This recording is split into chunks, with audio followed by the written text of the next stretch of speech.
आज आम मनुष्यर पाकतंत्र विषय पढ़ा। आम खाऊा खाद्य समूह सीधा सड़क कोष द्वारा व्यवहृत हो पारु आमर पाकतंत्र द्वारा सरलीकृत हो शोषण उपयोगी खाद्य परिणत हुए और शेष रक्त रे मिसी थाए। हजम बा जीर्ण बोली आमे कही थाउ एवं अदरकारी अंश मल रूपे शरीर निष्कासित होता है एवं आमर पाकतंत्र पाकनली और पाक ग्रंथि को नहीं गठित। पाकनली कौन ना आम पार्टी आरंभ हो मलद्वार शेष हो गठन अनुसार यह विभिन्न अंश भाग कर यथा पार्टी मुखगह्वर ग्रसनी ग्रासनली पाकस्थली क्षुद्रांत्र बृहदंत्र मलाशय और मलद्वार एवं पाकनली देखा गोटे लंबा ट्यूब परी एवं यार कांथ वर्तुल बा चक्राकृति पेशी और लंब भाव विस्तृत बा अनुदैर्घ्य पेशी द्वारा गठित होता है। तेबे यही दुई प्रकार पेशीर संकोचन और शिथिलन फल खाद्य ग्रसनी मलद्वार पर्यंत जाए जहाकू पुरसरण गति बोली कह जाए इंग्राजी रे कह जाए पेरिस्टालिसिस। पार्टीर ऊपर रही ऊपर और तल उठ एवं पार्टी भितर को रही मुखगह्वर। मुखगह्वर दुई कड़े रही गाल तले रही जीभ ऊपर अंश तालु एवं दुई कड़े दुईटी माड़ी सब रही दांत। मनुष्यर जीवन काल भितर दांत दुई थर उठी थाए एवं शिशु अवस्था क्षीर दांत उठे। 6 वर्ष बेलू उक्त दांत झड़वा को आरंभ करे एवं यही स्थान में स्थायी दांत उठे। वयस्क लोकर तल और ऊपर माड़ी 32टी लेखाई दांत थाए एवं पिले माने मन रखिबो प्रति माड़ी 4टी कर्तन दांत 2टी स्वान दांत 4टी चर्वण दांत एवं 6टी पेषण दांत रही। जीभ आमर मध्य एक गुरुत्वपूर्ण कार्य करिथा जेमिति स्वाद बारिबा कथा कहबार साहाय्य करिथाए एवं खाद्य को दांत निकट में पहुँचाइबा कार्य मध्य करिथाए। यही स्वाद होची मन रखिबो 4 प्रकार खट्टा मिठा पिता और लुणिया। तेणु ये 4 प्रकार स्वाद बारी थाए। तापर देखिबा आसिला ग्रसनी बा ग्रसनी और ग्रासनली नासापथ और मुखगह्वर मिसी ग्रसनी तैयारी होईची एवं यह उभय खाद्य एवं श्वासवायु जीवापाई एक साधारण पथ। मन कुआ श्वासनली द्वार रही एक तरुणास्थिर प्लेट ताकू कहुए कौन अधिजिह्वा बा एपिग्लटिस। खाद्य गिळिबा समय रे अधिजिह्वा द्वारा श्वासनली द्वार बंद रहे एवं फल खाद्य केवल खाद्यनली भितर को ही प्रवेश करिथाए।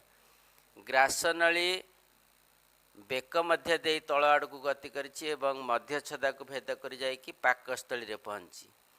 मन रखिबा पिले जो आमर रही खाद्य नली द्वार को कह जाए गलेट एवं श्वासनली द्वार को कौन कह जाए ग्लटिस बोली कह जाए। श्वासनली द्वार को ग्लटिस। तापर पाकस्थली सेमती उदर गह्वर बाम पटे पाकस्थली रही यार उपरी भाग चौड़ा एवं हृत्पिंड आड़ को रोथबारु या कह जाए कौन कार्डियाक स्टमक एवं तल भाग को पाइलोरिक स्टमक बोली कह जाए एवं मांसपेशी बा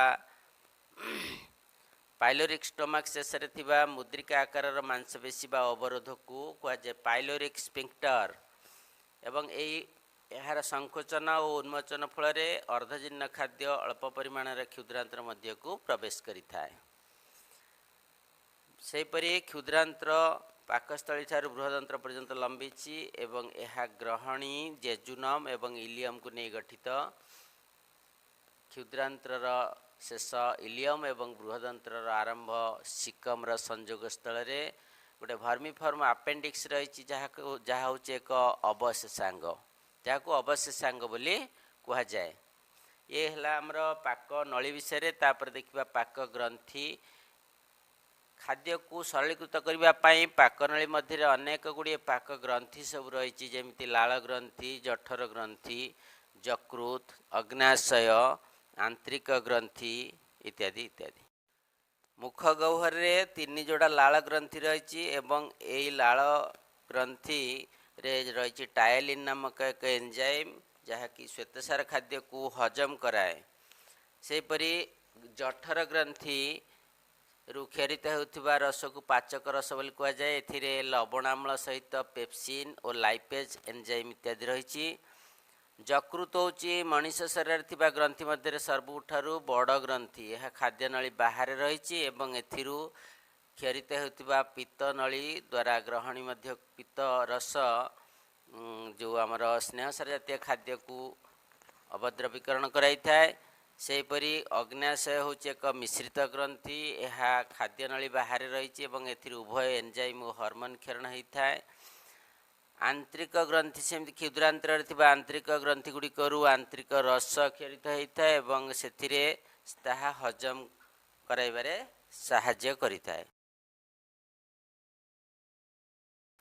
ତାପରେ ପାଚନ କ୍ରିୟା ଯେଉଁ ମେକାନିଜିମ୍ କେମିତି ହେଉଛି ଆମର ଯେଉଁ ପାଚନ କ୍ରିୟା ସେଥିରେ ଦେଖିବା। ଆମେ ଯେଉଁ ଖାଦ୍ୟ ଖାଉଛନ୍ତି ସେ ଖାଦ୍ୟରେ ଶ୍ୱେତସାର, ସ୍ନେହସାର, ପୁଷ୍ଟିସାର, ଭିଟାମିନ୍, ଧାତବ ଲବଣ ଓ ଜଳ ଇତ୍ୟାଦି ସବୁ ରହିଛି। ଭିଟାମିନ୍, ଧାତବ ଲବଣ ଓ ଜଳର ଅଣୁଗୁଡ଼ିକ କ୍ଷୁଦ୍ର ହୋଇଥିବାରୁ ସେଗୁଡ଼ିକ ସହଜରେ ହଜମ ହୋଇଯାଇଥାଏ ସିନା, କିନ୍ତୁ ଶ୍ୱେତସାର, ସ୍ନେହସାର, ପୁଷ୍ଟିସାର ପରି ଜଟିଳ ଖାଦ୍ୟଗୁଡ଼ିକ ବୃହତ୍ ଆକାରର ହୋଇଥିବାରୁ ଖାଦ୍ୟଗୁଡ଼ିକର ଅଣୁ ବୃହତ୍ ଆକାରର ହୋଇଥିବାରୁ ଏଗୁଡ଼ିକ କୋଷ ଝିଲ୍ଲି ଦେଇ କୋଷ ଭିତରକୁ ପଶିପାରନ୍ତି ନାହିଁ। ତେଣୁ ଏହିସବୁ ଜଟିଳ ଖାଦ୍ୟ ବିଭିନ୍ନ ପ୍ରକାର ପରିପାକ ଏନ୍ଜାଇମ୍ ସହିତ ମିଶି ଆତ୍ମୀକରଣ ଯୋଗ୍ୟ ସରଳ ଖାଦ୍ୟରେ ପରିଣତ ହୁଅନ୍ତି। ତେବେ ଦେଖିବା ଖାଦ୍ୟ ହଜମର ବିଭିନ୍ନ ପ୍ରକ୍ରିୟା ଗୁଡ଼ିକ ମଧ୍ୟରେ ଗୋଟେ ହେଉଛି ଖାଦ୍ୟ ଗ୍ରହଣ, ପାକକ୍ରିୟା, ଅବଶୋଷଣ, ଆତ୍ମୀକରଣ ଓ ମଳତ୍ୟାଗ। ଆମେ ଖାଉଥିବା ଖାଦ୍ୟ ପ୍ରଥମେ ଛୋଟ ଛୋଟ ଖଣ୍ଡରେ ପରିଣତ ହୁଏ ଏବଂ ଆମର ଯେଉଁ ମୁଖ ଗହ୍ୱରରେ ଥିବା ଯେଉଁ ଟାଇଲିନ୍ ନାମକ ଏନ୍ଜାଇମ୍ର ମିଶ୍ରଣରେ ଜଟିଳ ଶ୍ୱେତସାର ଖାଦ୍ୟ ମାଲ୍ଟୋଜ୍ ନାମକ ଦୁଇ ଶର୍କରାରେ ପରିଣତ ହୁଏ ଏବଂ ତାପରେ ଗ୍ରାସନଳୀରେ ମନେ ରଖିଥିବା ପିଲାମାନେ ଗ୍ରାସନଳୀରେ କୌଣସି ପ୍ରକାର ଖାଦ୍ୟର ହଜମ ହୁଏ ନାହିଁ ଏବଂ ପୁରସ୍ରଣ ମାଧ୍ୟମରେ ଏହା ଯାଇକି ପାକସ୍ଥଳୀରେ ପହଞ୍ଚେ। ପାକସ୍ଥଳୀରେ ପହଞ୍ଚିଲା ପରେ ସେଠାରେ କ'ଣ ହୁଏ ନା ପାକସ୍ଥଳୀରୁ ନିଃସୃତ ହେଉଥିବା ପାଚକ ରସ ସହିତ ମିଶି ତାହା ଏକ ଚାଇମ୍ରେ ପରିଣତ ହୁଏ ଏବଂ ଲବଣାମ୍ଳ ପାକ ମଣ୍ଡକୁ କ'ଣ କରେ ନା ଅମ୍ଳରେ ପରିଣତ କରିବା ସହିତ ସାମାନ୍ୟ ଅମ୍ଳୀକୃତ କରିବା ସହିତ ଜୀବାଣୁନାଶ କରେ ଏବଂ ଏହି ଲବଣାମ୍ଳ ମାଧ୍ୟମରେ କ'ଣ ହୁଏ ନା ପ୍ରୋଟିନ୍ ଖାଦ୍ୟକୁ ପ୍ରୋଟିଓଜ୍ ଏବଂ ପେପ୍ଟୋନ୍ରେ ପରିଣତ କରେ ଏବଂ ଗ୍ରହଣୀରେ ସେମିତି ଖାଦ୍ୟ ପହଞ୍ଚିଲା ପରେ ଖାଦ୍ୟର ଅମ୍ଳତ୍ୱ ଦୂର ହୁଏ ଏବଂ ସ୍ନେହସାର ଜାତୀୟ ଖାଦ୍ୟର ଅବଦ୍ରବୀକରଣ ବା ଇମଲ୍ସିଫିକେସନ୍ କରାଇଥାଏ। ଜେଜୁନମ୍ ଓ ଇଲିୟମ୍ରୁ କ୍ଷରିତ ହେଉଥିବା ଆନ୍ତରିକ ରସରେ ରହିଥିବା ବିଭିନ୍ନ ପ୍ରକାର ଏନ୍ଜାଇମ୍ ହଜମ ହୋଇନଥିବା ଖାଦ୍ୟର ଅବଶିଷ୍ଟ ଖାଦ୍ୟକୁ ସମ୍ପୂର୍ଣ୍ଣ ହଜମ କରିଥାନ୍ତି।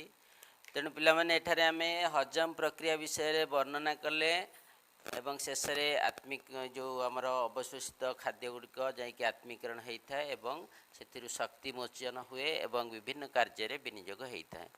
ଆଉ ଆଜିର ଅଧ୍ୟାୟକୁ ଏଇଠି ରଖିବା। ପିଲାମାନେ ସମସ୍ତେ ଯେଉଁମାନେ ଆମର ଚ୍ୟାନେଲକୁ ସବସ୍କ୍ରାଇବ୍ କରିନାହଁ ସେମାନେ ଟିକେ ସବସ୍କ୍ରାଇବ୍ କରିଦେବ ଏବଂ ଯେଉଁମାନେ ଲାଇକ୍ କରିଦେବ, କମେଣ୍ଟ ମାଧ୍ୟମରେ ବିଭିନ୍ନ ପ୍ରଶ୍ନ ପଚାରିପାରିବ। ଅନ୍ୟ ଯେଉଁମାନେ ନ କରିଛ କରେଇଦିଅ ଏବଂ ଯେଉଁମାନେ କରିଛ ଅନ୍ୟମାନଙ୍କୁ କହିକି ଚ୍ୟାନେଲକୁ ସବସ୍କ୍ରାଇବ୍ କରେଇନିଅ।